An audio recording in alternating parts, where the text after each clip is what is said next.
Buildings tell stories. The stories are about the hands and minds of the craftsmen who raised them with effort and hope.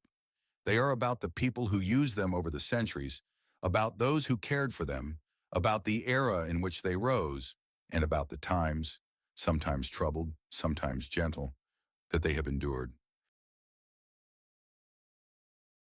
Today's story is about the Evangelical Cathedral of St. Mary in Sibiu. A beautiful name, St. Mary. Did those who laid the first stone know they were trying to build not only the tallest, but also the most spectacular, the most beautiful building in the city?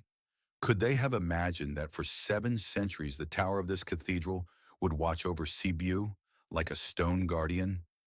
The cathedral was built by the Saxons. The Saxons arrived in Transylvania beginning in the 12th century, brought by the kings of Hungary to defend and colonize this frontier of the empire. They came from various regions of present-day Germany, the Rhine, Luxembourg, Flanders. They were free people, hard-working, skilled in crafts, and, above all, in trade. When they arrived here, in the midst of a land of forests and hills, they found Romanian villages and Hungarian communities. But they brought with them something the region had not yet seen on such a scale: a spirit of urban organization, their own laws, strong walls, and tall churches. In Sibiu, or Hermannstadt, as they called it, they built solid houses and began constructing a cathedral to be the heart of their community.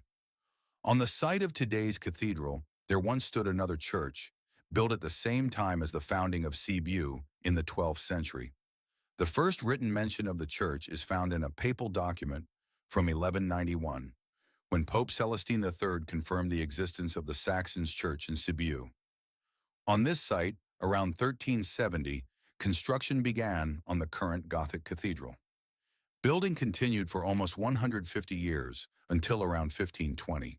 The impressive bell tower, nearly 74 meters high, was completed around the year 1500. A charming legend is tied to this tower. It is said that the people of Sibiu were eager to raise the tallest tower in the region. They sent some craftsmen on reconnaissance to Bistrica, where they measured the church tower with a rope. That evening, their hosts treated them royally. The guests from Sibiu were invited to a feast with plenty of food and drink. After getting them drunk, the hosts from Bistrica secretly shortened the rope. Back home, the Sibiu craftsmen believed they had already surpassed the rival tower's height and stopped building. The truth emerged later. The Evangelical Church Tower in Bistrica measures about 75 meters, while Sibiu's Evangelical Cathedral Tower is 74 meters. But beyond the numbers, what remains is the story of pride, cleverness, and the way cities measured quite literally their ambitions.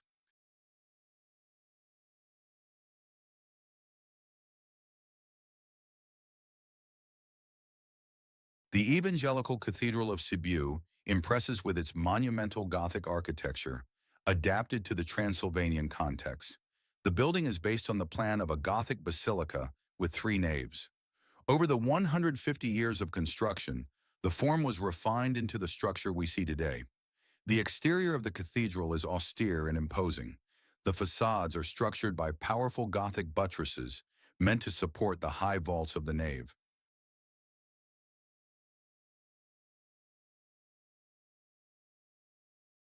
The facade facing the Brukenthal High School is one of the most interesting parts of the monument. Its composition recalls the medieval Saxon houses of Sibiu and the Transylvanian villages. The volume is fragmented. Instead of a compact, rigid wall, the surface is articulated with windows, buttresses, and roof slopes that create the impression of multiple adjoining bodies, almost like neighboring houses. Although the windows are tall and pointed, typically Gothic, their rhythm across the facade suggests a succession of individual facades, like a row of households. What story does this facade tell? Perhaps the Saxon craftsmen imagined it this way, as a natural extension of the town, rather than as a foreign colossus imposed from above. For a medieval community, the church was the center of life, the place of faith, but also of gatherings, of safety, of identity. Isn't it natural that its walls should recall houses?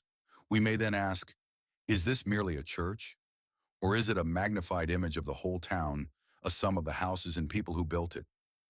Perhaps the Saxon craftsmen thought precisely in this way, not to sever the link with everyday life, but to continue it. The church had to be the place of faith, but also of assembly, of safety, of community. Why should a church be any different from houses when it was built by the same hands and with the same hopes?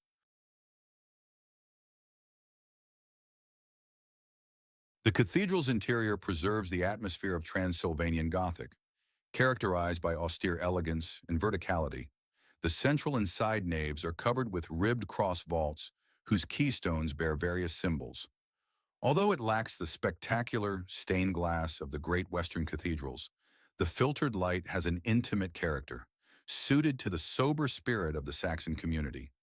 Maybe the most valuable object inside is the altar, typical of late Gothic, created between 1485 and 1494. Its painted panels with richly colored biblical scenes are a true window into Transylvanian medieval art. Another focal point is the impressive Baroque organ, built in 1671 and later restored. It is one of the largest organs in southeastern Europe, with over 6,000 pipes. Every summer, the famous Organ Festival takes place here, transforming the cathedral's interior into a concert hall, where the full, resonant sound seems to fill even the smallest corners of the church.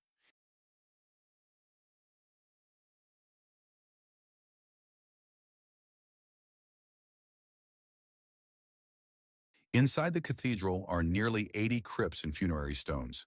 Some date from the 15th century, others later, from the Baroque period. Together, they form a kind of genealogical album of medieval Sibiu. If you look carefully, you understand more than names and dates. You see hierarchies, family alliances, spiritual values, and even the struggles of a community that survived for centuries within Sibiu's walls. A history of the city told not through documents, but through stone.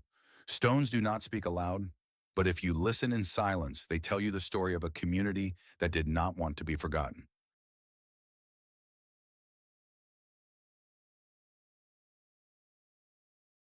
It is possible that the true beauty of the Evangelical Cathedral goes beyond its Gothic walls or the tower that has watched over Sibiu for centuries. It rises in the heart of a carefully preserved medieval town, surrounded by squares, passages, and streets that each tell their own story. Looking at it today, we do not see only a cathedral, but an entire universe of history and urban memory. And its story, together with those of the surrounding squares and buildings, waits to be discovered by each of us, step by step, gaze by gaze.